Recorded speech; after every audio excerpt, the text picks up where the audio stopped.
Graça e paz, irmãos. O tema de hoje do nosso estudo, da nossa meditação, são os deveres dos pais cristãos em relação aos seus filhos. E a Bíblia diz aqui em Deuteronômio capítulo 6, versos 4 a 9, um texto bem conhecido, mas que eu vou fazer a leitura, preste atenção. Ouve, Israel, o Senhor nosso Deus é o único Deus. Amarás, pois, o Senhor teu Deus de todo o teu coração, de toda a tua alma e de toda a tua força. Essas palavras que hoje te ordeno estarão no teu coração. Tu as inculcarás a teus filhos, e dela falarás assentado em tua casa e andando pelo caminho, e ao deitar-te e ao levantar-te. Também as atarás como sinal na tua mão, e te serão por frontal entre os olhos. E as escreverás nos umbrais de tua casa e nas tuas portas. Vamos tirar alguns princípios bíblicos do ensinamento dos nossos deveres como pai. Primeira coisa, nós devemos ser gratos a Deus por existir escolas cristãs confessionais, sérias, bíblicas, não apenas que colocam uma fachada de evangélica, mas que prezam pela visão cristã bíblica reformada, pela visão cristã teológica, da teologia bíblica, onde tem professores cristãos, onde o conteúdo, a cosmovisão é uma cosmovisão cristã. Graças a Deus por escolas que têm surgido assim, graças a Deus por igrejas bíblicas assim, que tem ensino para as crianças, que na salinha das crianças não ficam contando historinha de autoajuda, historinha moralista, mas que pregam o evangelho na idade delas, mas sem negociar o conteúdo bíblico. Lugares assim, escolas assim, igrejas assim são refúgio em meio à guerra que nós vivemos aí fora de ideologia, de promiscuidade. É um local manso em meio à correnteza que esse mundo está, esse curso desse mundo. É um oásis num deserto de sequidão de vida espiritual. É um abrigo seguro em meio a uma tempestade, um tornado de ideias, de propostas e de todo tipo de pecado tentando ganhar, principalmente as nossas crianças. Então, graças a Deus por escolas assim, matricule seu filho, priorize isso para colocar o seu filho em uma escola cristã clássica, uma escola cristã bíblica, confessional, e participe de uma igreja bíblica ativa. Vá com a sua família, seja um frequentador ativo, aprenda, leve seus filhos, ensine em casa. Esse é o primeiro ponto, gratos por lugares assim. O segundo ponto é, se por um lado nós devemos ser gratos, por outro lado nós não devemos terceirizar a educação dos nossos filhos nem para uma escola cristã clássica ou confessional e nem para a igreja bíblica onde nós frequentamos. Somos gratos, vamos usar isso com a graça de Deus, sermos extremamente gratos. Mas a responsabilidade dos filhos são dos pais. Quando os pais se afastam do padrão das Escrituras, o problema está inserido na família. Quando eu e você, como pais, pai e mãe, quando nós nos afastamos do temor do Senhor, é de muita pouca utilidade nós priorizarmos outras coisas. Veja o que diz A.W. Pink, um pastor, um teólogo, num livro que ele escreveu, Uma Palavra aos Pais, e no final desse vídeo eu vou colocar alguns livros ali para os irmãos conhecerem, para terem acesso à leitura. Diz assim, A.W. Pink: na maioria dos casos, os filhos são menos culpados que seus pais. A falta de honra aos pais, onde quer que achemos, deve-se em grande medida aos pais afastarem-se do padrão das Escrituras. Veja como ele coloca isso, que as crianças são excelentes imitadoras. Por isso que o texto de Deuteronômio 6,6 diz assim: essas palavras que eu te ordeno estarão no teu coração primeiro. Os pais precisam estar cultivando um temor a Deus, uma vida de piedade, para poder ensinar aos filhos, verbalizando e vivendo o evangelho, porque as crianças são excelentes imitadoras. É no lar que elas vão aprender as prioridades que nós damos para a palavra de Deus. É no lar que elas são instruídas a maior parte do tempo, que elas veem as nossas prioridades, as nossas ações, reações, as nossas falas uns com os outros, o tanto que nós investimos na leitura da Bíblia, na oração, o tanto que o Evangelho permeia a nossa conversa, o quanto que o Evangelho domina as nossas atitudes. J.C. Ryle continua dizendo assim: a instrução, o aconselhamento e os mandamentos serão de poucos benefícios, a menos que eles sejam apoiados pelo modelo da própria vida. Seus filhos nunca acreditarão que você é zeloso e realmente desejarão obedecer-lhe se as suas instruções contradizem o seu conselho. Ou seja, o que nós fazemos fala tão alto que eles não ouvem o que nós falamos. As nossas atitudes precisam ser coerentes com aquilo que nós falamos, com a palavra de Deus.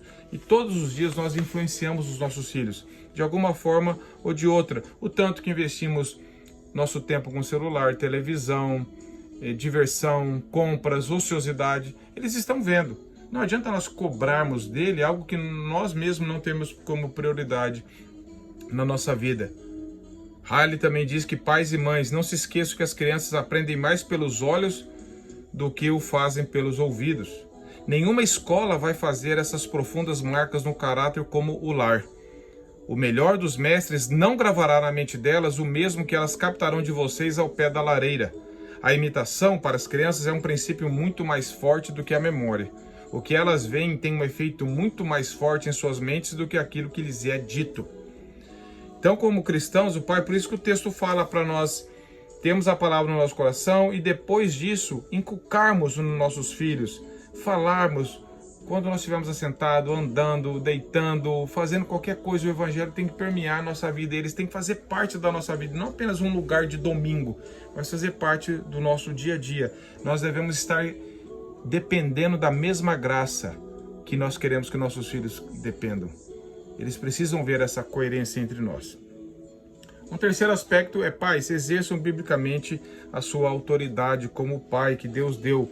Realmente a autoridade está em extinção hoje. Nós vemos pai refém dos filhos. Pais que olham para uma criança pequena e falam, eu não sei o que eu faço com esse menino, com essa menina. Como assim não sabe? A Bíblia diz que nós devemos fazer, amar, educar, corrigir no Senhor, testemunhar da graça, educá-los. Pais sem autoridade que precisam buscar autoridade nos outros para conseguir educar os seus filhos. Quem de nós já não ouviu frases assim? Filho, o pastor vai ficar bravo com você se você não parar quieto na reunião. Ou seja, ele não tem autoridade, ele está pedindo autoridade emprestada do pastor. A criança vai ficando com medo dos outros. Filho, o policial ali é bravo, hein? Olha a cara dele, ele vai te prender. Ainda mentimos, porque o policial não vai prender a criança. E nós estamos ainda recorrendo à autoridade dos outros, porque nós somos fracos. Ou, filho, o papai do céu não gosta de criança mal comportada. Esse teologicamente ainda é pior, porque nós achamos que Deus nos aceita pelo que nós somos, pelo que nós fazemos e não em Cristo.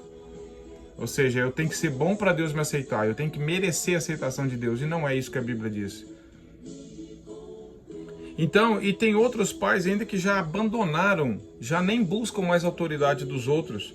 Eles dizem, filho, filha, papai está muito triste que você está fazendo birra, que você está me chutando, me batendo, esperneando, que você sai correndo quando eu falo, e ainda vira para as pessoas e fala, eu não sei mais o que eu faço com essa criança. Pais indefesos, porque estão negligenciando o que a Bíblia ensina sobre a criação de filhos, sobre nós criarmos os filhos na disciplina e na demonstração do Senhor, como nós lemos em Efésios 6:4.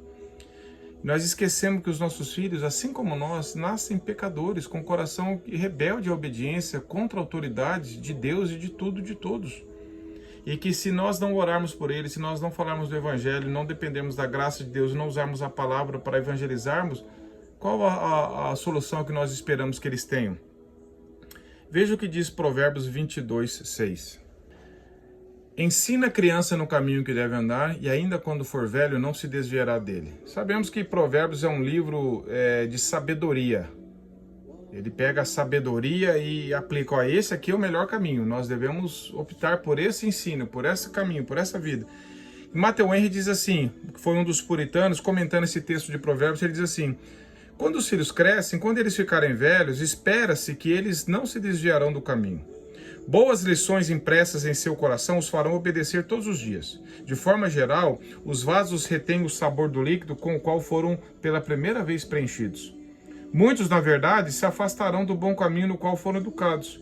Isso aconteceu com o próprio Salomão. Mas a educação na família pode ser um meio de recuperação, como se supõe ter acontecido com Salomão.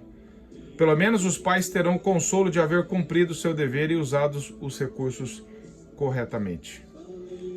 E John MacArthur também, comentando Provérbios 22:6, ele diz assim, os pais que seguirem os princípios bíblicos na educação de seus filhos verão um efeito positivo no caráter de suas crianças.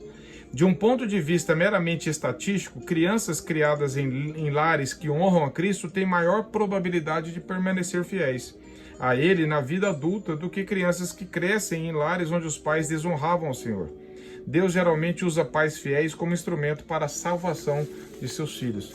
Veja, como instrumentos, porque nós sabemos que a salvação vem do Senhor e é operada exclusivamente pelo Espírito Santo. Por isso que nós devemos orar, falar do Evangelho, pregar o Evangelho, viver o Evangelho, mas depender da atuação do Espírito Santo para converter o coração dos nossos filhos. Paulo diz em Efésios 6,4, já citei, criai-vos os vossos filhos na disciplina e na demonstração do Senhor. Quem que vai criar? Os pais. Não é escola, não é igreja. Eles são apoios que Deus nos deu e devemos usar, mas não podemos terceirizar. E às vezes nós reclamamos de que os nossos filhos estão sofrendo muita influência mundana do que uma influência cristã. John MacArthur traz um grande alerta, ele diz assim: sempre que influências externas moldam o caráter de uma criança mais do que seus pais, os pais falharam em cumprir seus deveres. É simples assim, ele disse. Então joga a responsabilidade realmente sobre nós. E nós devemos amar os filhos, evangelizar os filhos, pastorear o coração deles. Não podemos deixar a criança entregue a si mesma. Olha o que Provérbios 22:15 diz. A estultícia está ligada ao coração da criança. E Provérbios 29:15. A criança entregue a si mesma envergonha sua mãe. Você não pode esperar que o seu filho se corrija, que ele mesmo vai descobrir o caminho certo. Por isso que Deus nos deu pais, para nós sermos instrumentos de Deus, mediante o Evangelho, para educar os nossos filhos no caminho do Senhor. E Douglas Wilson, no livro Firme nas Promessas, traz uma grande verdade para nós. Douglas Wilson diz assim: é uma idiotice moral os pais deixarem as crianças à vontade para que aprendam sozinhas ou tomem decisões por si mesmas. O fato de serem deixadas sozinhas pelos pais em casa não significa que elas estarão sozinhas. Por natureza, crianças são uma espécie de material maleável. Ou elas estarão sendo moldadas corretamente por aqueles que foram designados por Deus para essa tarefa, ou serão moldadas de forma ilícita por pessoas de fora. Mas por serem crianças, elas serão moldadas. Essa é uma verdade que nós devemos encarar diante do Senhor. A vontade própria da criança, assim como a nossa de todo ser humano, é pecaminosa. Ninguém vai se corrigir sozinho. Nós precisamos do Evangelho, do poder do Espírito Santo. Estamos na dependência do Senhor. E a criança ainda está em formação, ela precisa disso. Nós devemos participar da vida dos nossos filhos, não apenas aparecer na cena para corrigir, para citar um versículo bíblico, para dar alguma bronca teológica. Nós precisamos participar da vida dos nossos filhos, que nem 1 Pedro 5,7 diz, viver a vida comum do lar. E participar da vida deles é brincar com eles, investir tempo. É como Deuteronômio diz, andando, deitando, brincando, levantando, levando para a escola, fazendo tudo para criarmos intimidade, porque quando Deus quer nos corrigir, Ele nos atrai para perto dEle em amor. E aí nós somos então mais facilmente corrigidos. Pais que não atraem seus filhos pelo amor, pelo exemplo, pelo cuidado, pelo pastoreio, pelo tempo investido, pela prioridade, não adianta só aparecer em cena para dar bronca, não vai funcionar. Nós precisamos demonstrar amor, afeição, interesse, prioridade na vida deles, sempre dependendo da nossa vida do Senhor também, para que eles sejam atraídos por nós pelo amor de Cristo, então nós podemos ser agraciados por Deus para corrigir da melhor forma possível. Deus está sempre nos chamando à comunhão do seu Filho para nos corrigir. Nós devemos estar sempre procurando a comunhão com os nossos filhos para irmos com sabedoria de Deus e corrigindo eles em amor. Não ficar dando lição de moral, não ficar só preocupado com o comportamento, porque a nossa missão como pais não é corrigir apenas comportamento. Isso é moralismo. É nós falarmos do Evangelho no coração, o coração que realmente muda. Pais que estão preocupados só com o comportamento estão preocupados com a própria reputação. Eu não quero que meu filho se comporte assim porque vão pensar mal de mim. Mas não é essa a ideia. A ideia é, eu não quero que meu filho comporte assim porque é contrário a Deus. Porque ele não está honrando a Deus dessa forma. Isso é o principal. Então nós devemos levar o Evangelho para o coração. E o coração vai corrigir toda a vida. Não apenas dar uma mão de verniz sobre o comportamento externo. Isso é moralismo, isso não funciona. O Evangelho vai no coração. Então, uma quarta questão que eu queria falar com vocês é: nunca deixem de orar pelos seus filhos. Quando nós lemos sobre a vida de Jó, o que vem primeiro sobre a vida de Jó? Nós pensamos a paciência de Jó, sim, mas veja no capítulo 1 como Jó não negociava os princípios da própria família, como ele amava os filhos, demonstrando isso orando. A Bíblia diz que Jó levantava cedo, oferecia sacrifícios, orando pelos filhos, para ver se talvez os filhos dele tivessem pecado contra Deus no coração. Jó era um homem que tinha 10 filhos, era um homem rico, ocupado, mas não inverteu. Isso não ganhava o coração dele. Jó prezava pela família dele. Então ele criava os filhos, ele mantinha a família unida, ele orava pelos filhos, ele cuidava se preocupava com a vida dos filhos em relação a Deus, não apenas comportamental, porque Jó era um homem íntegro, reto e justo, como Deus mesmo disse, não perfeito, mas que prezava pela vida com Deus. Ele investia tempo. Nós não podemos construir fortunas, construir impérios, empresas a custo da nossa família ficar nos escombros ali, como o Hernandes Dias Lopes diz. Construir fortuna sobre os escombros da família é uma loucura. Amealhar riquezas deixando para trás os filhos feridos é uma insanidade. Conquistar fortunas e perder os filhos é a mais consumada tolice. E Jó não agiu assim. Ele dedicou o melhor do seu tempo e o melhor do seu coração para investir nos filhos e mantê-los unidos fiéis. Fecha aspas. O que nós podemos concluir então? São, meus irmãos, nós devemos lembrar de sermos gratos por escolas cristãs clássicas, confessionais, por igrejas bíblicas, usemos, participemos disso, investamos nossos recursos e nosso tempo nessas coisas. Graças a Deus por isso. Mas não descanse nisso. Não sinta que você fez toda a sua parte porque você matriculou seus filhos ali, porque você leva eles para a igreja. Isso são instrumentos que Deus nos deu. Mas a responsabilidade é nós de criarmos os nossos filhos todos os dias em casa, na disciplina e na demonstração do Senhor, falando do Evangelho, vivendo o Evangelho, pregando o Evangelho, corrigindo de acordo com a palavra, não apenas comportamento, mas na motivação, por que eles estão fazendo isso, por que o comportamento deles está assim, e mostrarmos o pecado, mostrarmos a graça de Deus, o amor de Deus que perdoa, que corrige. E para terminar, alguns pontos do livro de Paul Tripp, Desafio aos Pais. Primeira coisa, graça, a graça de Deus. Deus jamais nos dá uma tarefa sem oferecer o que nós precisamos. Ele nunca nos envia a fazer algo sem Ele mesmo nos capacitar. Dependamos da graça de Deus para criar os nossos filhos, é somente por ela. A lei, nossos filhos precisam da lei de Deus. Eles precisam olhar a palavra de Deus. Mas nós não podemos esperar que a lei realize o que somente a graça pode realizar. Ninguém de nós consegue cumprir a lei. A lei nos leva para a graça. E a graça nos faz olhar para a lei de uma outra forma. É isso que nós precisamos. Senso de incapacidade. Nós precisamos reconhecer a nossa incapacidade no exercício da criação dos nossos filhos. Nós não temos em nós mesmos essa capacidade. Não busque em você. Não busque, eu não posso buscar em mim, nós devemos buscar em Deus. A nossa capacidade vem do Senhor. Quarto, princípio. Se como pai ou mãe não temos descanso em nossa identidade em Cristo, buscaremos identidade em nossos filhos. Pais que não têm essa segurança na identidade deles no Senhor, fazem dos filhos uma idolatria. E aí permitem que eles façam tudo, não criam, não pastoreiam, não amam corretamente e acabam estragando os filhos. Perdido. Como pais, nós não lidamos com comportamento apenas, já falamos sobre isso. Não é um verniz sobre o comportamento, como se comportar melhor em tal lugar. Nós precisamos mostrar a graça que corrige o coração, que regenera vidas, que dá um novo coração, uma nova vida. Isso é só pelo poder do Espírito Santo. E a partir daí, toda a mudança correta vai acontecendo. Processo. Nós precisamos ter um compromisso a longo prazo. Criar filhos não você fala hoje, amanhã funciona.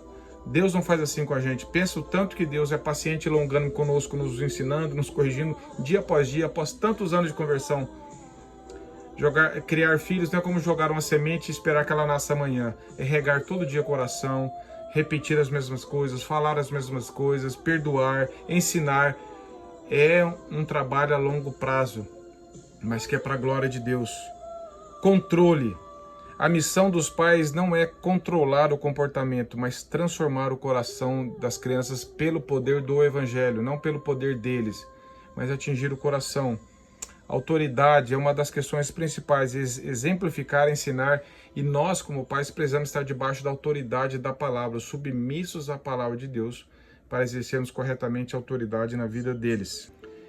Descanso. Somente descansar na presença e na graça de Deus fará com que nós sejamos pais e mães alegres e pacientes.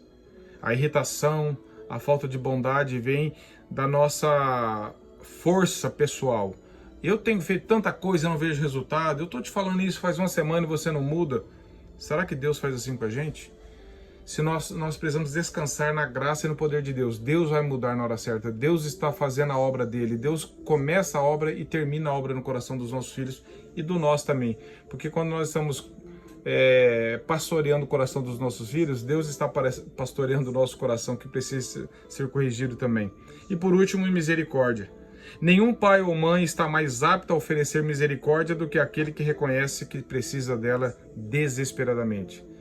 Nós só vamos exercer misericórdia, bondade, longanimidade, paciência, quando nós estivermos cheios do Espírito Santo, porque esse é fruto do Espírito, e quando nós tivermos, pela graça de Deus, a visão de que nós mesmos precisamos disso do Senhor. E muitas vezes precisamos que os nossos filhos também nos perdoem e sejam misericordiosos com os nossos erros também, que nós erramos no processo. Por isso que precisamos depender da graça de Deus. Eu sei que teria muito mais coisa para falar, falamos um tanto bom aqui para nós meditarmos, que Deus, mediante o Espírito Santo, nos corrija, nos leve para a palavra, nos leve a depender dele, para que possamos criar os nossos filhos diante do Senhor, pastoreando o coração deles, criando filhos para a eternidade.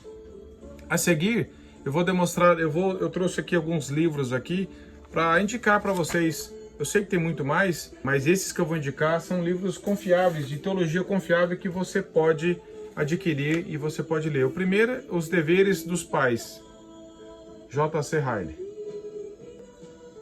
editora Letras.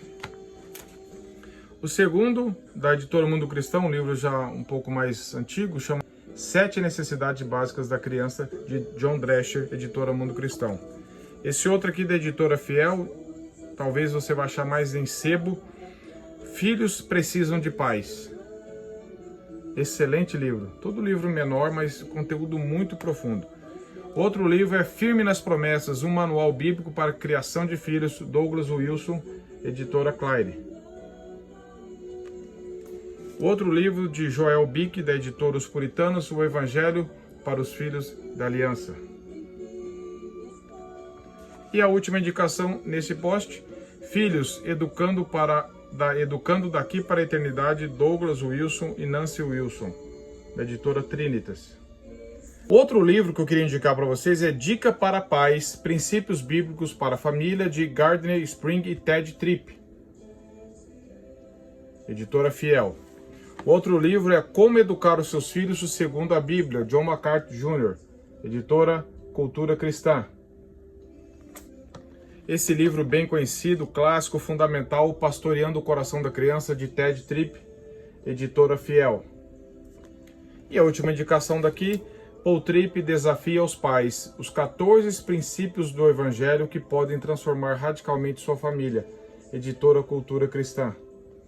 Então que o Senhor nos capacite, porque esses livros nos apontam para a palavra, nos levam a depender do Senhor, a pedir graça e misericórdia nesse desafio, porque criar filhos é difícil, é a longo prazo, mas Deus nos capacita. Estejamos sempre dependentes da graça, porque criar filhos não dá trabalho, é o nosso trabalho. E na dependência do Senhor, Ele há de nos capacitar. Que possamos viver e criar os nossos filhos no temor do Senhor, para a glória dEle, criando filhos para a eternidade. Que Deus abençoe a nossa missão e nos capacite para isso, para a honra e glória do nome dEle. Deus te abençoe.